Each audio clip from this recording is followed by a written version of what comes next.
Bonjour, dans cette vidéo, nous allons nous intéresser aux boucles. Dans la précédente séance, nous avons pu voir les conditions et comment on utilise if sur Python. Aujourd'hui, nous allons nous intéresser aux boucles. Cette vidéo sera séparée en deux parties parce que autrement, ça va être très très long. Et nous allons dans cette vidéo parler que des boucles while et for. Et dans une deuxième vidéo, nous allons nous intéresser aux compréhensions. Donc, les compréhensions, c'est-à-dire comment créer une liste ou un set ou un dictionnaire en compréhension. Il faut comprendre que sur Python, il y a deux manières de faire des boucles. Donc, soit on peut utiliser les boucles avec while ou avec for, et nous allons utiliser des exemples précis pour vous permettre de mieux comprendre. Ensuite, nous allons nous intéresser aux mots break, continue, pass et else, et voir quelle est leur utilité sur ce langage. Donc, sans plus tarder, je vais ouvrir le notebook Jupyter et on va essayer de faire des exemples précis. Déjà, l'utilité d'un boucle, c'est de permettre euh, l'exécution d'une instruction plusieurs fois, mais en utilisant juste quelques lignes de code. Mettons par exemple que je vais afficher tous les chiffres de 0 à 10. Donc, je peux bien écrire print euh, 1, ensuite faire la même chose, print 2, ainsi de suite. Donc, si je copie ça, donc print 3, print 4, print 5.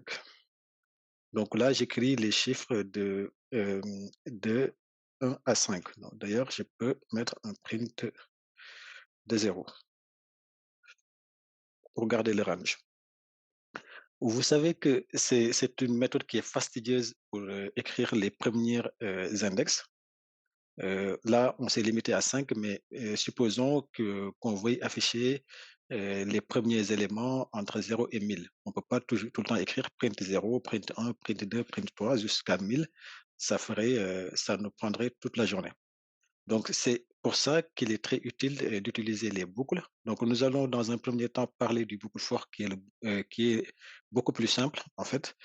Euh, Déjà, l'instruction de base pour faire appel à ce boucle, c'est d'écrire for. Donc, I in range. Le range, donc si je mets le range 5, par exemple, ça veut dire que ce sont les index qui vont de 0 à 4, parce que ce sont les 5 premiers index. Et nous n'avons pas oublié que les index se comptaient à partir de 0.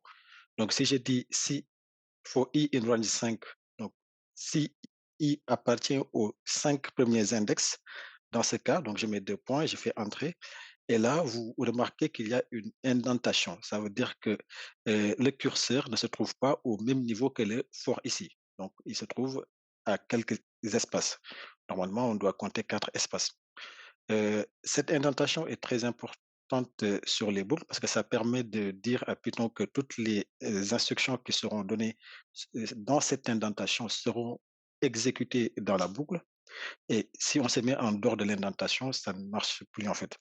D'ailleurs, nous pourrons tester tout à l'heure un exemple où on fait une instruction for et en se mettant en dehors de l'indentation.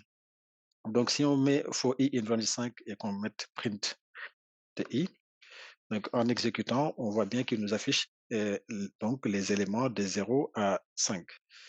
Si on met 6, donc les 6 premiers éléments, par exemple, vous voyez bien qu'il nous affiche ce résultat, donc, qui est exactement la même chose que ce qu'on a fait dans l'instruction précédente, mais en beaucoup plus de lignes. Là, nous avons mis 1, 2, 3, 4, 5, 6 lignes.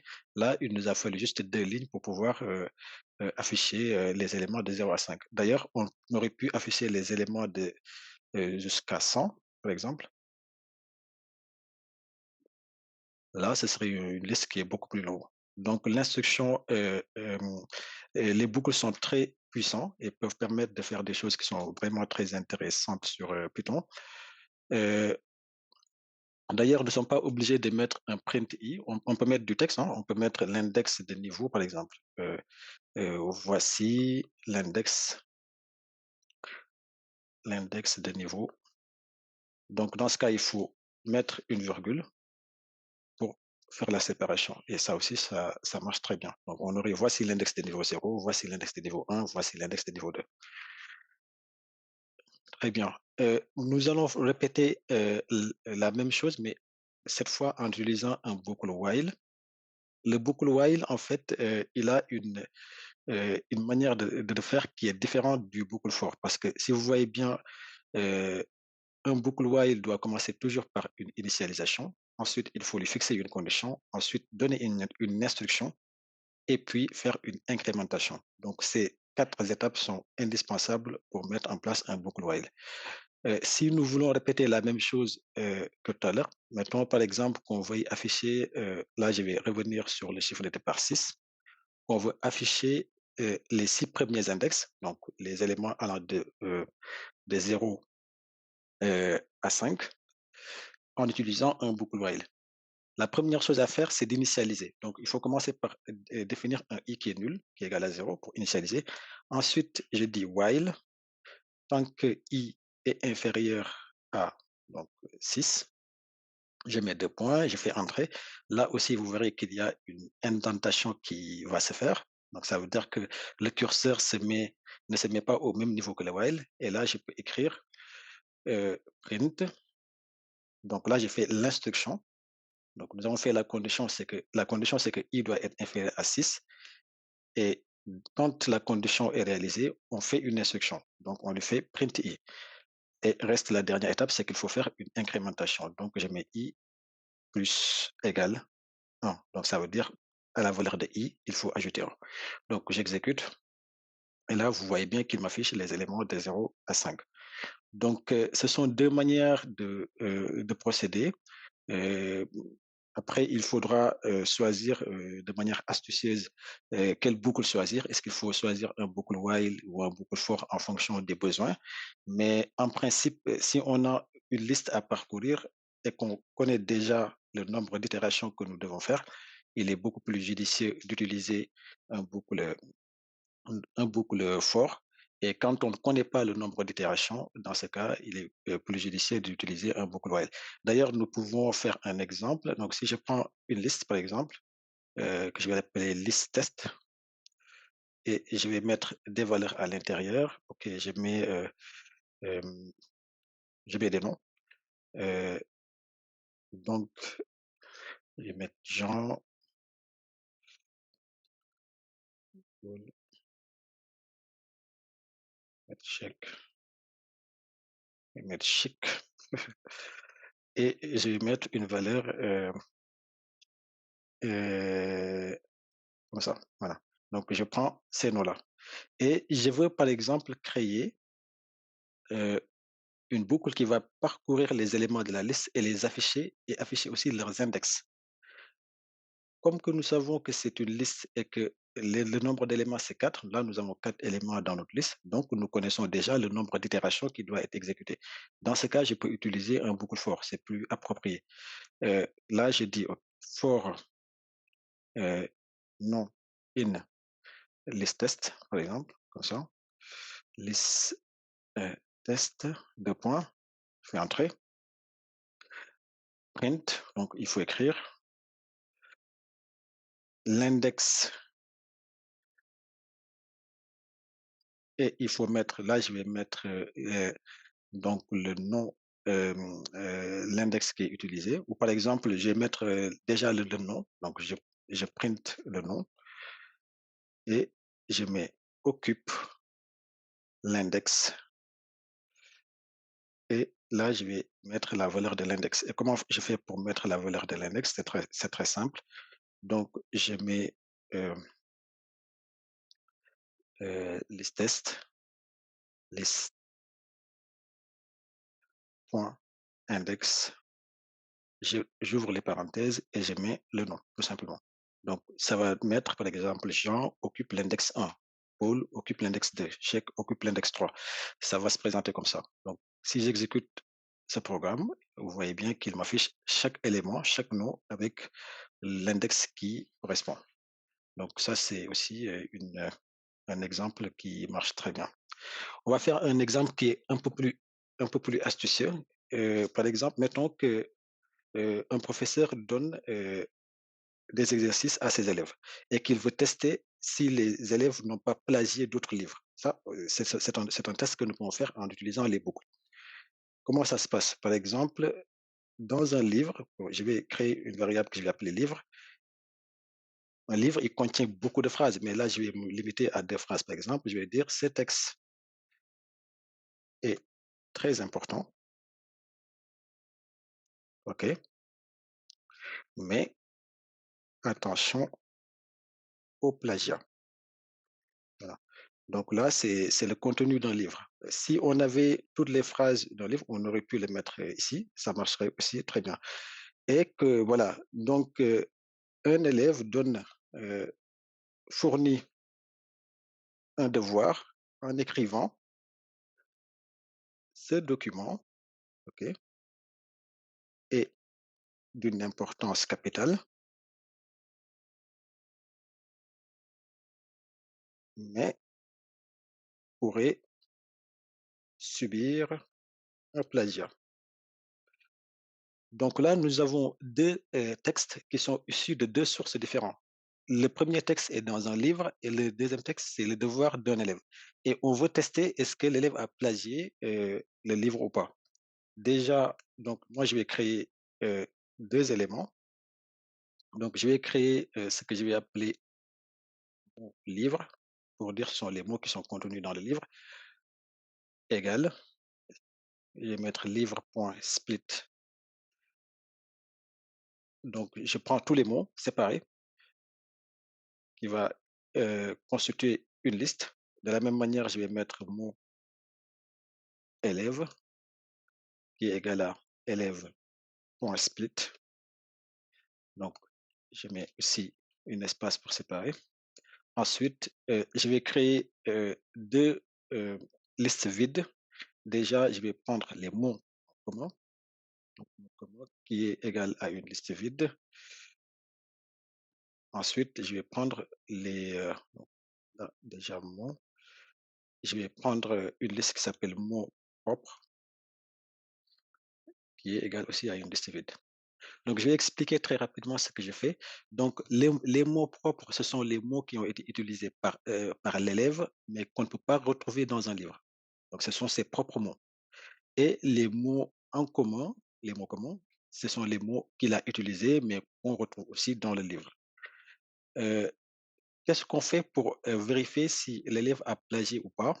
Il faut parcourir tous les mots qui sont contenus dans son devoir et vérifier que est-ce que tous ces mots se retrouvent, dans le livre ou pas? Donc, je vais faire un boucle for, je vais dire for in mon élève. Donc, je parcours tous les éléments qui sont contenus dans les mots de l'élève. Donc, je fais entrer. Là, il se passe une indentation comme je l'ai expliqué tout à l'heure. Et là, je vais mettre une condition. Quand je parcours tous les mots qui ont été écrits par l'élève, j'ai dit, est-ce que ce mot se retrouve bien dans le livre? Donc, je mets if mot in mon livre, deux points. Donc, je fais entrer. Je vais faire mot commun, point append. Donc, vous n'avez pas oublié la fonction append. euh, et je fais le mot. Je vais faire ici un else, ça veut dire dans le cas contraire, dans le cas où le mot ne se retrouve pas dans le livre, il faut faire, donc on va mettre le mot dans les mots de l'élève, c'est-à-dire dans les mots propres, on va dire. Donc dans ce cas, mot propre, point append de mots. Voilà. Donc de sorte que dans cette liste qui était vide au départ, mots communs, on va récupérer tous les mots que l'élève a écrits et qu'on retrouve dans le livre. Et dans cette liste qui était vide au départ, qu'on appelle mots propres, ce sont tous les mots qu'on retrouve dans le texte de l'élève, mais qu'on ne retrouve pas dans un livre. Donc ça veut dire que ce sont des mots qui sont propres à l'élève en fait. Une fois que ces calculs sont faits, donc là, nous pouvons sortir de la boucle. Donc là, on sort carrément de l'indentation, c'est très important. Donc il faut se mettre au même niveau que le for et là, on va faire des calculs. Donc on va calculer le taux de mots communs et le taux de mots propres. Donc j'ai dit taux, je vais l'appeler taux plagiat. Donc taux plagiat égal, donc c'est le len, donc pour dire la longueur, donc le nombre d'éléments, c'est le len de mon élève de mots communs, je veux dire, de mots communs qu'on retrouve dans les 2 côtés, divisé par la laine de mon élève. Voilà. De la même manière, je vais définir ce que j'appelle le taux d'autonomie. Ça veut dire pour voir est-ce que l'élève est vraiment autonome. Autonomie égale, qui est la laine, donc de mots propres divisé par la laine de mon élève. Voilà. Et je vais afficher ces 2. Donc je vais mettre print le taux de plagiat de ce devoir et donc je mets 2 points. Donc je lui mets ici taux plagiat, donc qui est la valeur que nous avons calculée, plus haut, donc avec un P majuscule bien sûr. Et de la même manière, je vais faire un print le taux d'autonomie de l'élève. Donc ça veut dire sa capacité à créer des mots, à utiliser des mots qu'il n'a pas trouvés dans un livre d'autonomie. Et donc je mets 2 points et là aussi je renseigne taux autonomie, donc tel que nous l'avons calculé plus haut. Voilà, très bien. Donc si j'exécute ce programme, il m'affiche le taux de plagiat de ces devoirs est de donc 0,33. On va essayer de faire une modélisation parce que écrit de cette manière, c'est pas très lisible. Donc déjà, on va mettre des pourcentages. Donc le taux plagiat, on va le diviser par 100, OK, déjà, de la même manière que le taux autonomie, de sorte à le mettre en pourcentage. Donc ensuite, là, le taux plagiat, je vais mettre des pourcentages ici aussi, de sorte que ça s'affiche correctement à l'écran. Et donc quand je l'exécute, il me dit: «OK, le taux, heu» non, c'était plus une multiplication. Là, je me suis trompé, c'est pas une division. Il faut multiplier par 100 pour l'avoir en pourcentage, bien sûr. Donc quand j'exécute, il me dit que le taux de plagiat de ce devoir est de 36,36% et le taux d'autonomie est de 63%. Ça veut dire que cet élève a 63% de capacité à créer des mots, propres et il a 33%, de plagiat. Cet exemple, c'est un exemple banal parce que bon, vous comprenez bien qu'on ne peut pas tester, si un plagiat est réalisé, juste avec, une phrase. Donc dans ce cas, il faudrait carrément un livre, et que le split serait les points. Par exemple, ce qu'on aurait pu mettre, c'est dans le livre, mettre tout un livre ou tout un document qui est très large en tout cas, séparé par des points et on va le splitter avec des points. Donc on prend toutes les phrases du livre, on met dans une liste. On va prendre aussi de la même manière toutes les phrases qui sont écrites par l'élève qu'on va mettre dans une liste. Et là, on compare effectivement quelles sont les phrases qui sont en commun, quels sont les taux de ressemblance, et à partir de là, définir le pourcentage d'autonomie. On va faire un exemple aussi simple. Mettons par exemple que je prenne le même texte que ce que j'ai sur le livre et je vais le mettre le, sur ce que l'élève a écrit. Donc quand j'exécute, là, il me dit le taux de plagiat de ses devoirs est de 100%. Pourquoi? Parce que le texte se retrouve exactement sur ce que l'élève a produit comme devoir. Très bien. Donc, je vais passer rapidement sur la suite pour que la vidéo ne soit pas longue. Je vais vous passer aux instructions break, continue, pass et else. Euh, donc déjà, pour l'instruction break, je répète l'exemple que nous avons tout à l'heure. Je vais mettre un for i in range 10, par exemple, de points, print, print i. Donc là, il va m'afficher les éléments de 0 à 9. Je peux lui dire de s'arrêter quand une condition est réalisée. Par exemple, lui dire, OK, dès que tu tombes sur un élément qui est un multiple de 3, break, il faut s'arrêter là. par exemple. Comment je fais ça? Donc je mets if, i pourcentage, le pourcentage, c'est le reste de la division. Donc si je mets i pourcentage 3 égale 0, ça veut dire que l'élément est un multiple de 3 dans ce cas. Donc je mets 2 points. Là, si je mets déjà, heu heu, je mets un break,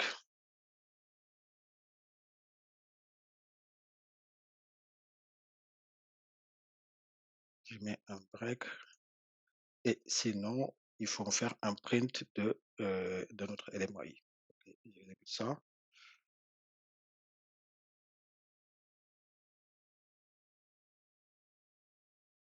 Donc je vais commencer à 1, plus simple. Là, par exemple, vous voyez ce qui se passe. Si je prends les éléments, sur le range 1-10, ça veut dire que ce sont les éléments, donc 1, 2, 3 jusqu'à 9. Heu, Déjà, il m'écrit pour le 1, il me fait un print, de i, donc qui est 1. Pourquoi? Parce que 1 n'est pas un multiple de 3. Donc il écrit très bien, donc il fait le print. Pour le cas de 2, 2 n'est pas un multiple de 3, il écrit aussi. Mais dès qu'on arrive sur 3, qui est un multiple de 3, parce que 3 c'est 3 fois 1, et là, il fait un break, il s'arrête. Donc nous avons la possibilité de dire: «OK, tu peux écrire, mais quand tu arrives, à la valeur 5, fais un break». Donc tu t'arrêtes là. Donc ça, c'est quelque chose que nous pouvons faire. Il y a aussi l'instruction continue. Heu, Mmh, Par exemple, si j'avais mis aussi la continue, ce qui va se passer, c'est que quand j'exécute, il va sauter, par exemple, là, vous voyez que vous n'avez pas la valeur 3, vous n'avez pas la valeur 6. Pourquoi? Parce que dès qu'il arrive, sur cette instruction, dès qu'il arrive que l'instruction est vérifiée, ça veut dire que la valeur, actuelle est un multiple de 3. Il le saute automatiquement, ça veut dire il n'exécute rien du tout. Il passe, à l'itération suivante. Donc dans le cas où i égale à 3, donc l'instruction est vérifiée parce que c'est un multiple de 3, il passe, à l'itération suivante. Donc il passe, sur i égale 4 et il le print. Donc il écrit ici. C'est pourquoi vous avez 4 et vous n'avez pas la valeur 3. Ça écrit 5 et quand ça arrive à la valeur 6, 6 est un multiple de 3, donc ça fait continue et donc rien n'est exécuté et il passe directement à l'itération suivante, c'est-à-dire sur la valeur 7. Donc ça aussi, c'est très important. L'autre, mot-clé que je vais vous montrer, c'est le mot-clé passe, mais celui-là, il sert pas, bon, à mon avis, il sert pas à grand-chose parce que passe, en fait, ça change rien au code. Ça veut dire que là, si je mets un passe, il écrit, tous les éléments à 9. C'est juste pour dire, on aurait pu mettre une instruction ici, mais qui va rien changer, au beau déroulement de notre itération.